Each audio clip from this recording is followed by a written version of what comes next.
రక్షకుడే భక్షకుడై minor బాలికలే target మార్ఫింగ్తో వేధింపులు, నగ్న వీడియోలు తీసి కానిస్టేబుల్ బెదిరింపులు, ప్రేమ పేరుతో 2 ఏళ్లుగా అత్యాచారం, చివరకు ఫిర్యాదుతో అరెస్ట్.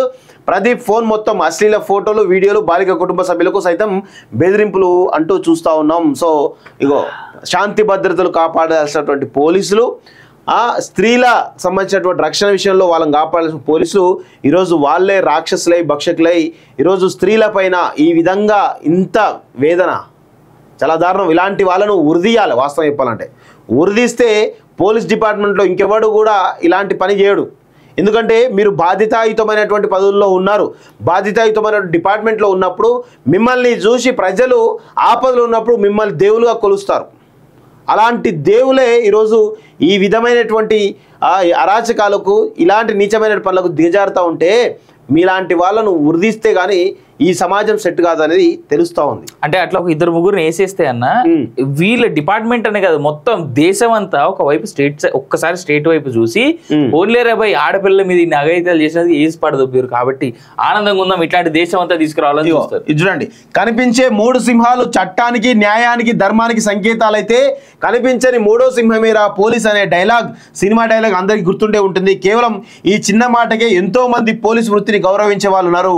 అది నచ్చి కాకి డ్రెస్ వేసుకోవాలని ఇంట్రెస్ట్తో పోలీస్ అయిన వారు లేకపోలేదు. కానీ నేడు కొందరు పోలీసులు ఇందుకు విరుద్ధంగా జీవించడం చాలా బాధాకరం. ఎవరైనా అన్యాయానికి గురైతే వాళ్ళకు అండగా నిలబడి న్యాయం చేయాల్సినటువంటి పోలీసులే అమాయకులను నిండా దోచేస్తున్నారు. ఒంటి మీద ఉన్న కాకి డ్రెస్కు విలువ ఇవ్వక సిగ్గు లేకుండా 5-10 వేలకు కూడా కకృతి పడడం చాలా దురదృష్టకరం.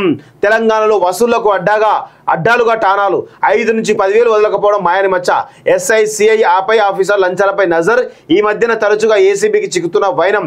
కొద్ది రోజుల్లోనే అవినీతి నిరోధక శాఖ వాళ్ళలో ఇన్స్పెక్టర్లు, ఎస్ఐలు సీసీ కెమెరాలను భయం లేకుండా బరితెగింపు అంటూ చూస్తూ ఉన్నాం. సో ఇది కేవలం కాంగ్రెస్ ప్రభుత్వంలో ఎందుకు జరిగింది, గతంలో ఎందుకు జరగలేదు అనే దానికి కూడా మనం ఒక్కసారి దీని గురించి మాట్లాడాలి. ఈరోజు హోమ్ డిపార్ట్మెంట్ ఏదైతే ఉందో ఇది సీఎం దగ్గర ఉండడం జరిగింది. సీఎం దగ్గర ఉండడంతో ఎవరు కూడా భయపడే ప్రసక్తి కనబడలేదు. సో అందుకే హోమ్ డిపార్ట్మెంట్ మొత్తం కూడా నిర్వీర్యం అయిపోయింది. ఎవరు ఇక మొత్తం క్రైమ్ రేట్ పెద్ద ఎత్తున పెరుగుతూ ఉంది. రేపులు, అవి ఇవి దొంగతనాలు అన్ని చూసాం. మొన్న ముస్లిం ఏది బుర్కా వేసుకొని వచ్చి వాళ్ళు ఓడిచారు నగల షాప్లో. పోలీస్ స్టేషన్కి కరెక్ట్ గా 100 మీటర్ల డిస్టెన్స్ మధ్యలో 2 షాపులు పోలీస్ స్టేషన్కి ఆ పొడి పిలుచుకున్న షాప్. అంత దారుణంగా ఈరోజు నేర ప్రవృత్తి పెరుగుతూ ఉంది అంటే కేవలం అది పోలీస్ డిపార్ట్మెంట్, హోమ్ డిపార్ట్మెంట్ వైఫల్యంగానే మనం చూడాలి. అదేవిధంగా ఇప్పుడు ప్రభుత్వం మారింది. గతంలో బీఆర్ఎస్ ప్రభుత్వం ఉండే ఇప్పుడు కాంగ్రెస్ ప్రభుత్వం మారిన తర్వాత ఈరోజు ఈ సెటిల్మెంట్ అన్నీ కూడా ఏమైతా ఉన్నాయంటే ఎమ్మెల్యేలు పెద్ద ఎత్తున సెటిల్మెంట్ చేస్తూ ఉంటే ఇక పోలీసులు అందరూ కూడా ఖచ్చితంగా 5,000కు 10,000కు ఆకృతి పడుతూ ఉన్నారు. ఎమ్మెల్యేలు ఆజమాయిషి ఈరోజు పోలీస్ స్టేషన్లో భారీగా పెరిగిపోయింది. గతంలో కేసీఆర్ ఉన్నప్పుడు కొంతమేర ఉండే, కానీ అంతకు మించిన అరాచకత్వం ఇప్పుడు ఎమ్మెల్యేలు పోలీస్ స్టేషన్ల పైన పంచాయతీలు వాళ్ళే చేస్తూ ఉన్నారు. మొత్తం ఎస్ఐలకు, సీఐలకు ఫోన్ చేసి ఈ పంచాయతీ ఇట్లా వాళ్ళని చేసి పంపించేసేను, నేను చూసుకుంటా అని చెప్పడం, దానికి తగ్గట్టుగా వాళ్ళ దగ్గర డబ్బులు తీసుకోవడం, ఆ డబ్బులతోటి వాళ్ళకు 5,000, 10,000 అని చెప్పి ఆ బాధితులకు పోయి వాళ్ళకు 5,000, 10,000 ఇచ్చేసి అని చెప్పి వాళ్ళకి చెప్పడం, ఇవన్నీ కూడా పోలీస్ స్టేషన్లో జరుగుతలేవు. వాటికి సంబంధించినటువంటి న్యాయ అన్యాయాలు కావచ్చు, ధర్మ అధర్మాలు కావచ్చు అక్కడ జరుగుతలేవు. అవన్నీ కూడా ఎమ్మెల్యే క్యాంప్ ఆఫీస్ జరుగుతున్నాయి. ఎమ్మెల్యే ఫోన్ చేసేమో వాళ్ళకి చెప్తా ఉన్నాడు. ఈ విధమైన పరిస్థితి ప్రతి కాన్స్టిట్యున్సీలో ఇదే విధమైన పరిస్థితి. కాబట్టి శాంతి భద్రతలు పోలీసులు కూడా అంతకుముందు ఏంటంటే పోలీసులు కొంత ఇండివిజువల్గా ఉండే, కానీ ఇప్పుడు ఆ ఇండివిజువాలిటీ పోయి కేవలం రాజకీయాలకు సంబంధించిన నాయకుల ఇన్ఫ్లుయెన్స్ ఎక్కువైపోయింది. సో దానివల్ల పోలీస్ డిపార్ట్మెంట్ పోలీసులు అంతా కూడా ఈరోజు 5,000కు 10,000కు కకృతి పడి ఇంకా నేరాలను ఎక్కువ ప్రోత్సహిస్తూ ఉన్నారు. మనం చూస్తున్న గత 6 నెలల్లో జరుగుతున్నటువంటి క్రైమ్ రేట్ ఏ విధంగా పెరుగుతుందో మనకు చాలా అంశాలు చూస్తూ ఉన్నాం. రక్షకుడే భక్షకుడై మైనర్ బాలికలే టార్గెట్ మార్ఫింగ్తో వేధింపులు, నగ్న వీడియోలు తీసి కానిస్టేబుల్ బెదిరింపులు, ప్రేమ పేరుతో 2 ఏళ్లుగా అత్యాచారం, చివరకు ఫిర్యాదుతో అరెస్ట్. ప్రదీప్ ఫోన్ మొత్తం అశ్లీల ఫోటోలు, వీడియోలు, బాలిక కుటుంబ సభ్యులకు సైతం బెదిరింపులు అంటూ చూస్తూ ఉన్నాం. సో ఇగో శాంతి భద్రతలు కాపాడాల్సినటువంటి పోలీసులు, స్త్రీల సంబంధించినటువంటి రక్షణ విషయంలో వాళ్ళని కాపాడాల్సిన పోలీసులు ఈరోజు వాళ్ళే రాక్షసులై భక్షకులై ఈరోజు స్త్రీల పైన ఈ విధంగా ఇంత వేదన, చాలా దారుణం. ఇలాంటి వాళ్ళను ఉరిదీయాలి. వాస్తవం చెప్పాలంటే ఉరిదీస్తే పోలీస్ డిపార్ట్మెంట్లో ఇంకెవడు కూడా ఇలాంటి పని చేయడు. ఎందుకంటే మీరు బాధ్యతాయుతమైనటువంటి పదవుల్లో ఉన్నారు, బాధ్యతాయుతమైన డిపార్ట్మెంట్లో ఉన్నప్పుడు మిమ్మల్ని చూసి ప్రజలు ఆపదలు ఉన్నప్పుడు మిమ్మల్ని దేవులుగా కొలుస్తారు.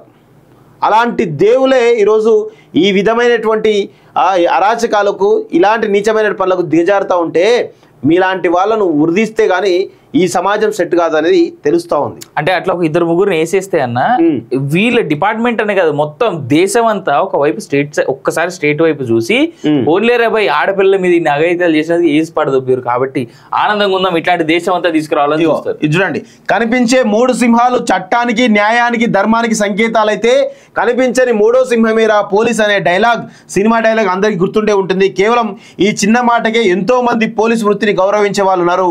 అది నచ్చి కాకి డ్రెస్ వేసుకోవాలని ఇంట్రెస్ట్తో పోలీస్ అయిన వారు లేకపోలేదు. కానీ నేడు కొందరు పోలీసులు ఇందుకు విరుద్ధంగా జీవించడం చాలా బాధాకరం. ఎవరైనా అన్యాయానికి గురైతే వాళ్ళకు అండగా నిలబడి న్యాయం చేయాల్సినటువంటి పోలీసే అమాయకులను నిండా దోచేస్తున్నారు. ఒంటి మీద ఉన్న కాకి డ్రెస్కు విలువ ఇవ్వక సిగ్గు లేకుండా 5-10 వేలకు కూడా కకృతి పడడం చాలా దురదృష్టకరం.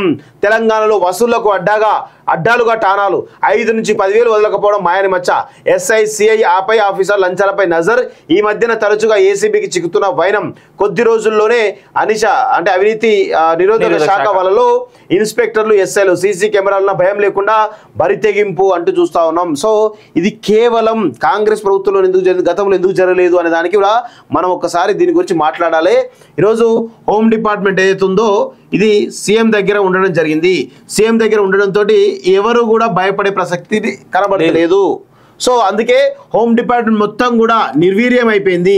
ఎవరు ఇక మొత్తం క్రైమ్ రేట్ పెద్ద ఎత్తున పెరుగుతూ ఉంది. రేపులు అవి ఇవి దొంగతనాలు అన్ని చూసాం. మొన్న ముస్లిం ఏది బుర్కా వేసుకొని వచ్చి వాళ్ళు ఓడిచారు నగల షాప్ లో.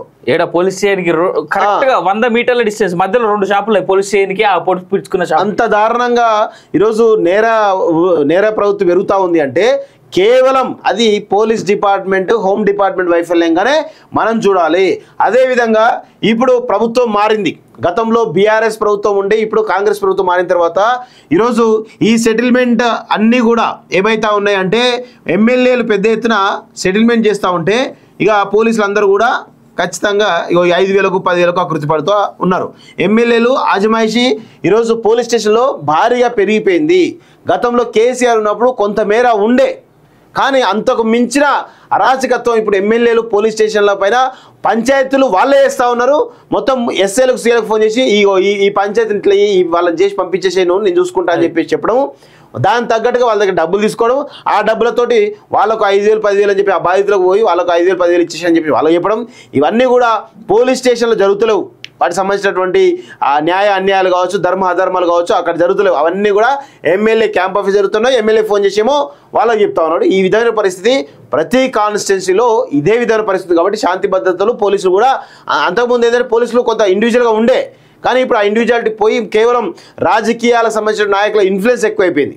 సో దానివల్ల పోలీస్ డిపార్ట్మెంట్ పోలీసులు అంతా కూడా ఈరోజు 5,000కు 10,000కు కకృతి పడి ఇంకా నేరాలను ఎక్కువ ప్రోత్సహిస్తూ ఉన్నారు.